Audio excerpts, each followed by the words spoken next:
ויחיו חיי שרה 100 שנה ו20 שנה ו7 שנים שני חיי שרה. ותמת שרה בקריית ארבע היא חברון בארץ כנען.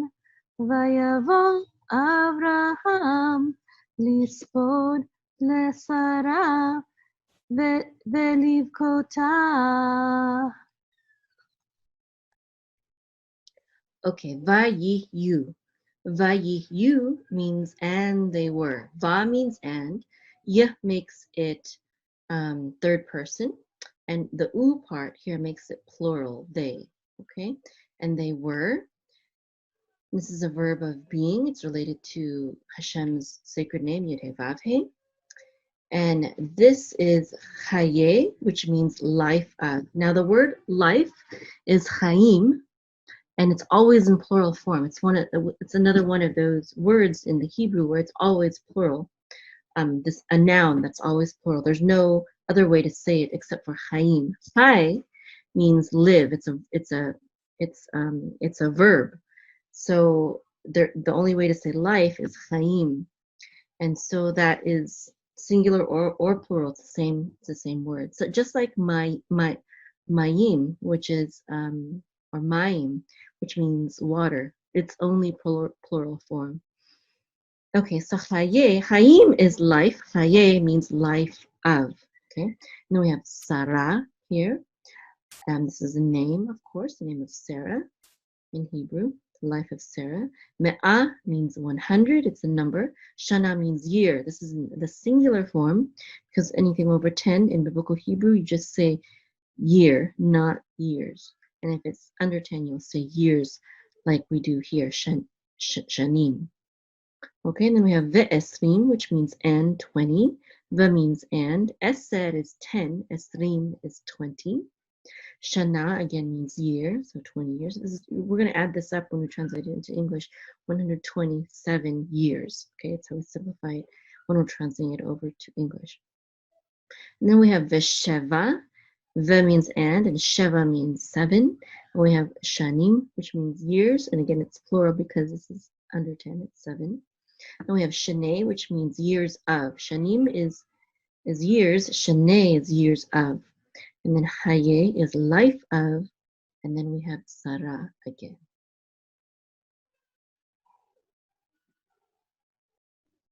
And then the next verse, Vatamat, Vatamat. We know that the accent is on the first syllable because of this trope mark right here.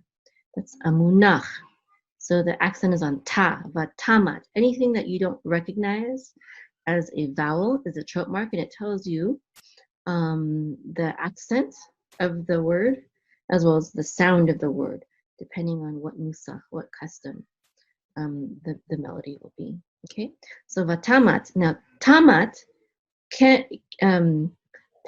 can mean you, but it can also mean she. It really depends just on the context. And we know it's talking about Sarah, so we know this means she. Okay, so again, the tav in the beginning can mean you, or it can mean feminine third person she.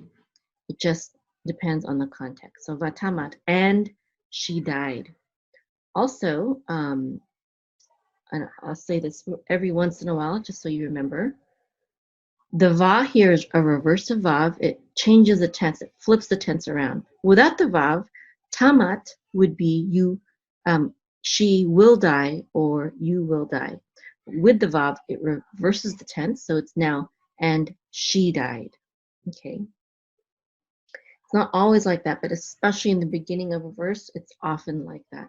This is a reverse of vav, and it flips the tense. Okay, this is biblical Hebrew only, not modern Hebrew. Okay, Sarah, Sarah again. Bekiryat means in the village. The b means in. Okay, and kiryat is a village of. Okay, and arba is it means 4, but it's the name, so it's never translated as 4. But Arba is 4. Okay.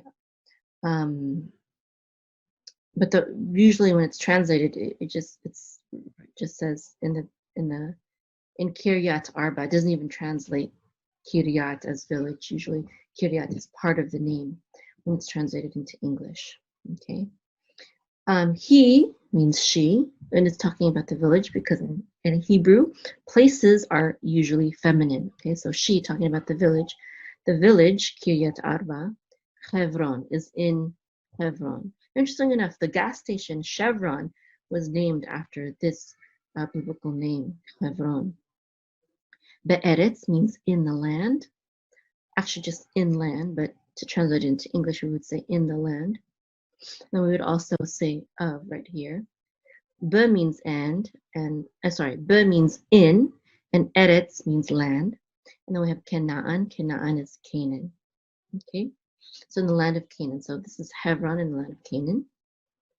And our family wanted to visit Hebron to see, the tomb of the patriarchs, but it was a lot of our friends warned against visiting there because it was controlled by Palestinians and violence sometimes, would break out. So we didn't get to go. But there are many tourists and Jews who do go there to visit the tomb. Okay, in Hebron in Israel today. Vayavo means and he came. So this is a new thought now. Okay, and he came, Avraham. So Abraham came. Lispod means to eulogize. The le right here is to eulogize. Le Sarah. Le here we would translate the la here is for. Oh, excuse me. This should be Sarah. Okay, there we go. I changed it real quick. Le Sarah for Sarah. The le part means for. It's the same as this, but you translate it a little bit differently. To eulogize for Sarah. In English translations, they just drop the word for. And then here, ve'liv kotah. That means and to bewail her or to weep over her, mourn for her. Ve means and the le part means to. The bekot, this part, the bekot means bewail. And this part right here, and we pronounce the hey because of the mapik, the dot in the hey that means her, and to bewail her. The part means her.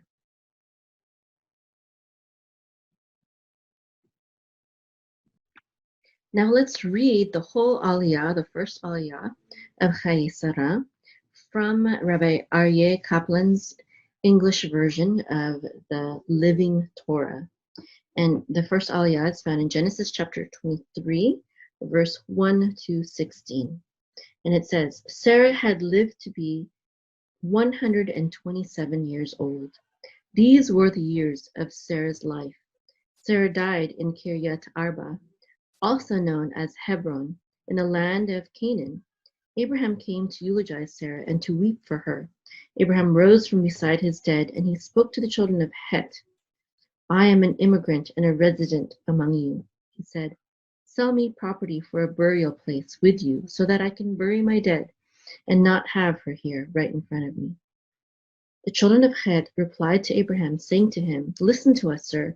You are a prince of God in our midst. Take our best burial site to bury your dead. No one among us will deny you his burial site to bury your dead. Abraham rose and he bowed down to the local people, the children of Het. He spoke to them and said, If you really want to help me bury my dead and put her out of my presence, listen to me and speak up for me. To Ephron, son of Zohar, let him sell me the Machpelah cave, which belongs to him at the edge of his field. Let him sell it to me in your presence for its full price as a burial property.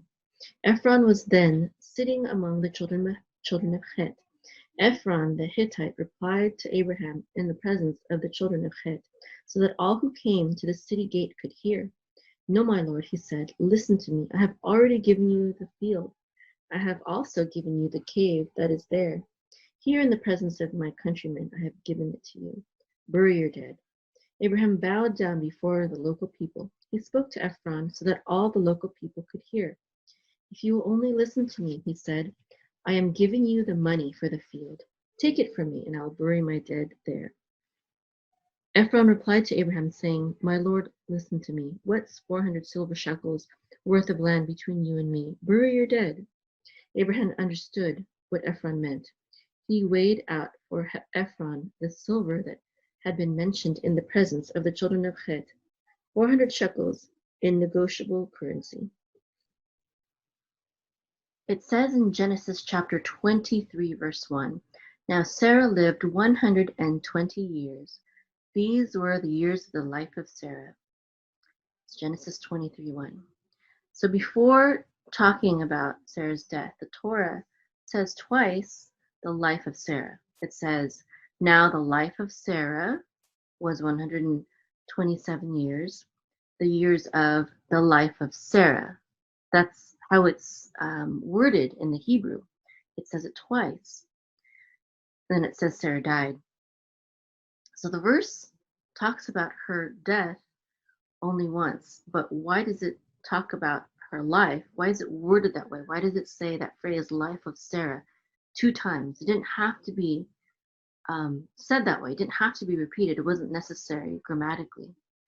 And, in Judaism, we believe that every single word matters, even every single letter, every slightest stroke.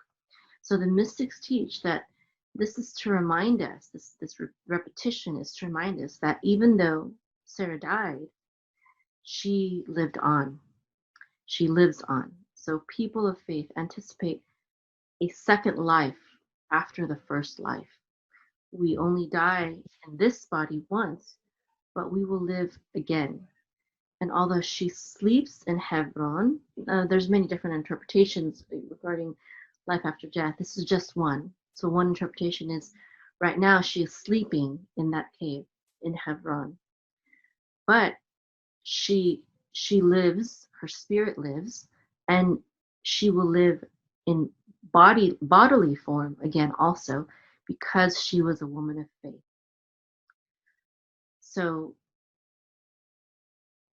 because she was able to have faith and keep her faith in Hashem, even in her death, she has a second life, which is why it's repeated in that verse according to Jewish legend.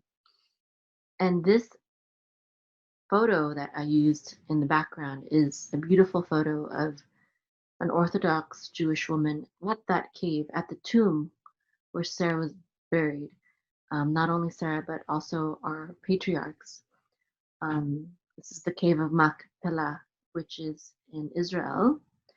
It's currently controlled by Muslims, so it can be somewhat dangerous to visit there.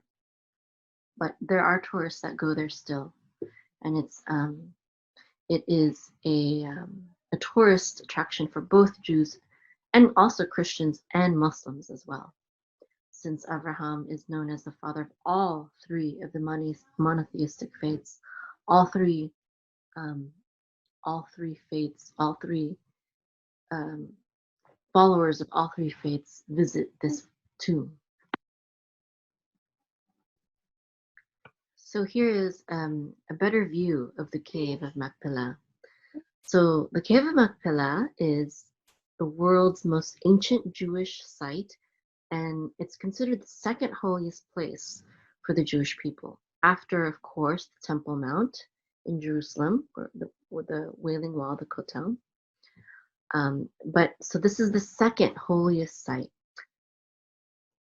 The cave and the adjoining field were purchased at full market price by Abraham about 3,700 years ago, according to our Torah portion. And Abraham, Isaac, Jacob, Sarah, Rebecca, and Leah are all later buried in the same cave of Machpelah. But Sarah was the first. So these are considered the patriarchs and matriarchs of the Jewish people. And the only one who is missing is Rachel, who was buried near Bethlehem, where she died in childbirth.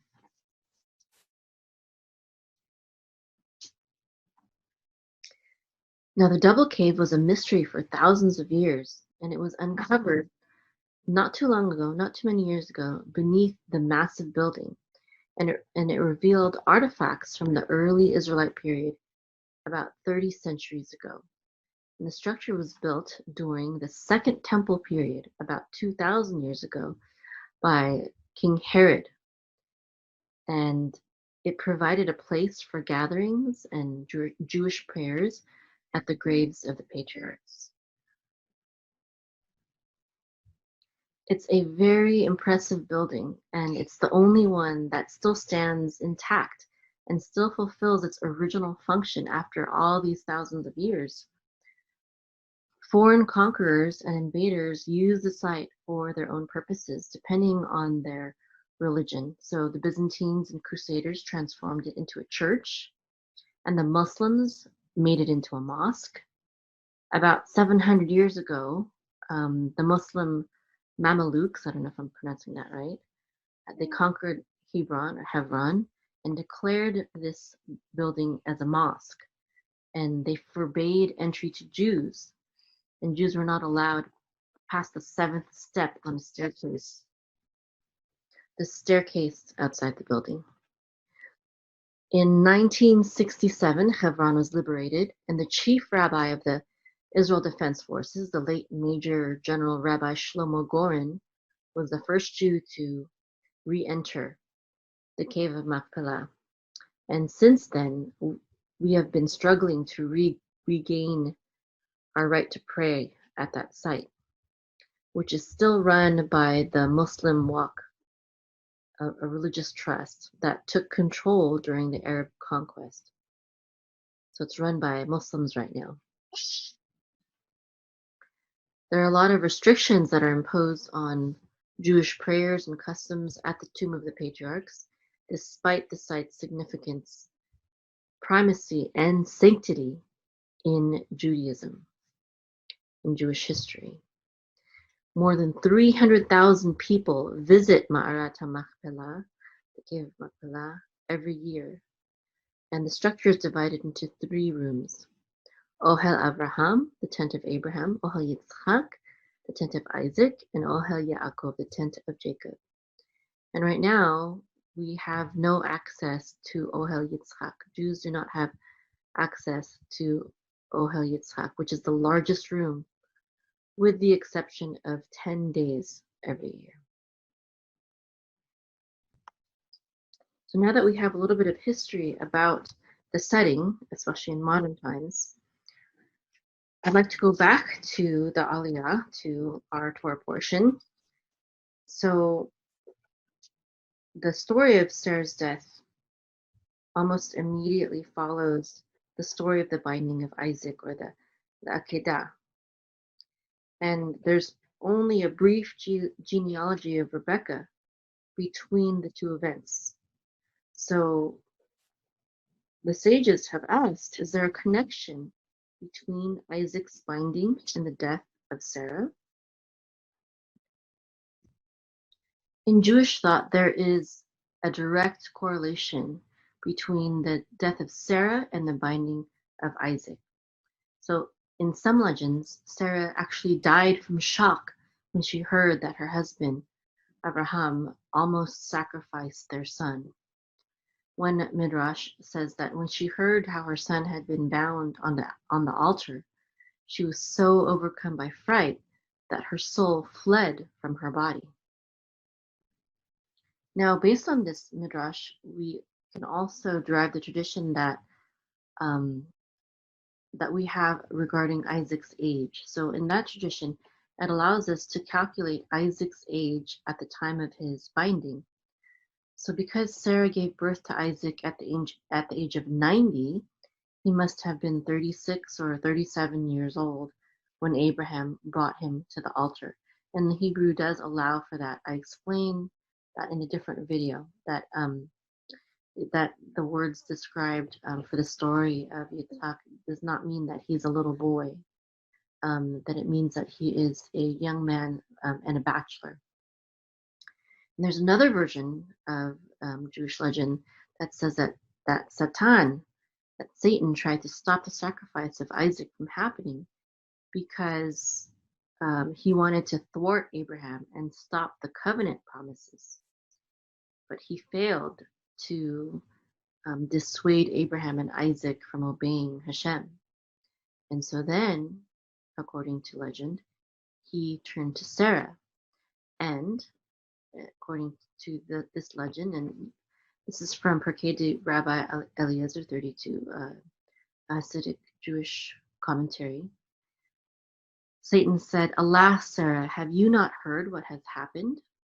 And she replies, "No." And Satan says, "Your husband took Isaac, slaughtered him, and offered him up as a burnt offering on the altar. The boy wept, but there was no one to save him." And Sarah began to weep and cry. And she cried out 3 times, like the 3 tekiah blasts of the shofar. She then sobbed 3 times, like the 3 teruah sounds of the shofar. And then her soul departed and she died.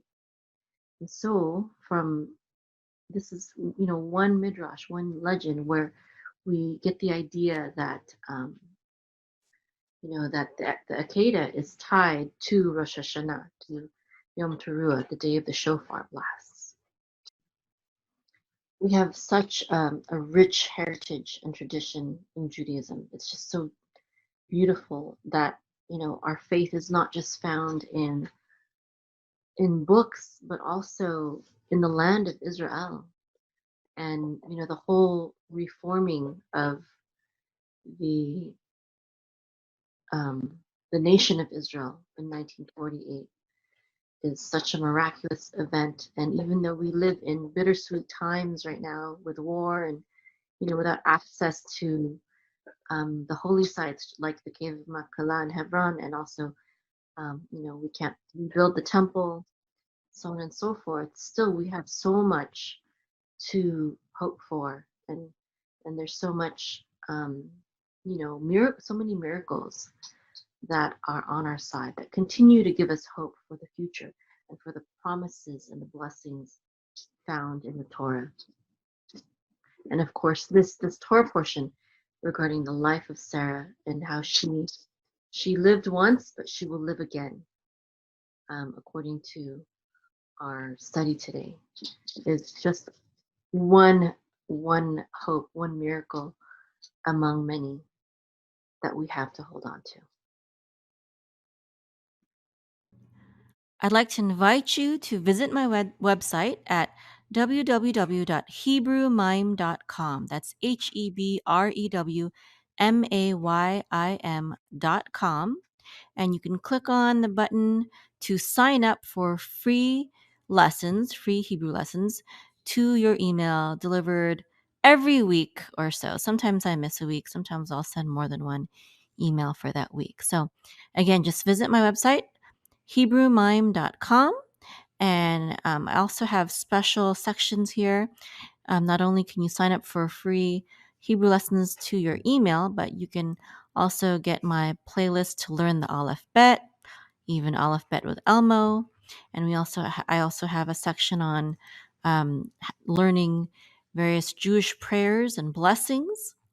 I also have you can see all of the Hebrew lessons from Genesis to Deuteronomy.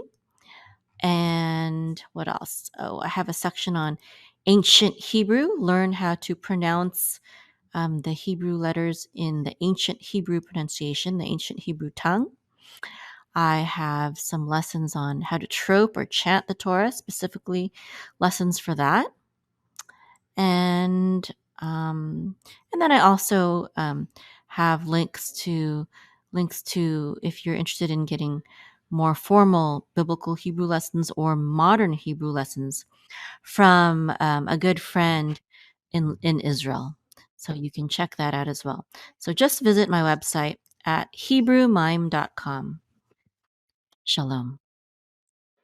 Would you like to become the healer of your home and your community and create a profitable online health coaching business? Are you interested in becoming a health coach, a naturopath, an herbalist, or a nutritionist? Do you need help finding the right program for studying holistic health and healing. Or perhaps you already have certification, but you're still not confident enough in healing people and don't know how to build a business that will empower you to have an impact and allow you to leave your regular day job.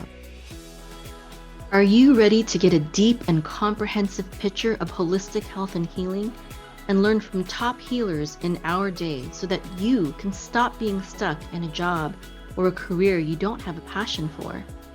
Heal yourself and others without the need for pharmaceutical drugs with harmful side effects, doctors, or even dentists. Become more knowledgeable about holistic health and healing than most medical doctors who have graduated from medical school without spending hundreds of thousands of dollars and years of time in expensive medical schools or programs. Build a health coaching business that will allow you to work from home and achieve time, location, and financial freedom. Aruka.com empowers people to become the healers of their home and their community by equipping them with naturopathic herbalism, health coaching, and online business and marketing skills. My name is Maim. I'm 42 years old and a homeschool mom of 7 beautiful children. These 2 in the photo are my October babies. I became a naturopathic herbalist and health coach in order to take charge of my family's health when the modern medical system kept failing us. We were spending thousands of dollars on insurance and other medical expenses, but they did not have any answers for our health problems. Working from home has been such a blessing for us. I used to work at the NASA Ames Research Center as a computer scientist/engineer. But being able to have an online business has enabled me to surpass my income at NASA and to be there for my family, homeschool them, take care of them, watch them grow up every step of the way for 18 years now. I started Aruka.com in 2009 to help people become healthy and heal themselves. I've coached all sorts of people, and eventually even medical doctors and nurses started coming to me repeatedly for help for various health issues for themselves or their loved ones. I help people heal themselves of serious diseases such as cancer, heart disease, and high blood pressure, diabetes, as well as other common issues such as hormone imbalances, abnormal bleeding, migraines, eczema, kidney stones, gallstones, cataracts, and even urinary tract infection. Various people began asking me to start teaching what I know about holistic health and healing, including 2 medical doctors who have become very good friends of mine. When I realized that there was such a demand for the knowledge I have that even medical doctors were telling me to teach, I shifted the focus of Aruka.com, and now we teach people how to become confident healers through our naturopathic herbalist and health coach certification program. We help people become healers of their home and community and create profitable online health coaching businesses. If you're interested in becoming a holistic healer, please visit our website, aruka.com, ARUKAH.com. Again, that's ARUKAH.com. Hope to see you there.